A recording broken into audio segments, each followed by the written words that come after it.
One disappointment and frustration that I have here in the Assembly is Assembly committees are where all good bills quietly go to die. There's very little news coverage of what goes on in the committees. They're not televised the way a regular session is. And great bills that would really improve our state, that an overwhelming majority of our people in our state would support, quietly die in committee. And I'll give you a great example. I said on the Government Operations Committee yesterday, a bill that would have been real meaningful reform was killed in committee.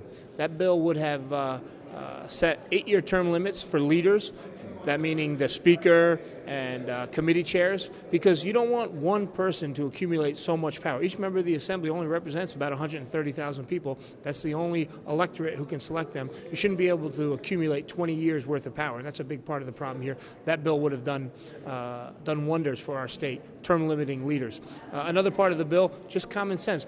If you're an elected official and you're convicted of corruption charges, you shouldn't get to keep your campaign war chest. It should be, it should be taken away from you. That's a common sense. I bet you 95% of New Yorkers would support an idea like that. If another part of that bill was, if you're an elected official, you're convicted of corruption, you can't come back at some later date and get a government contract with the state of New York.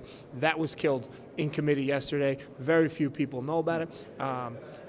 Most bills authored by Republicans are killed. Almost every bill authored by a Republican is killed, but they don't actually have to go on the record as voting against it. They vote to hold it for further consideration, which is a nice way of saying we just killed your bill. So they're not on the record as killing the bill, which is what they're doing. They're on their record of thoughtfully holding it for consideration. So that's something I'd like to see reformed around here. We're going to keep working on it until we get it done.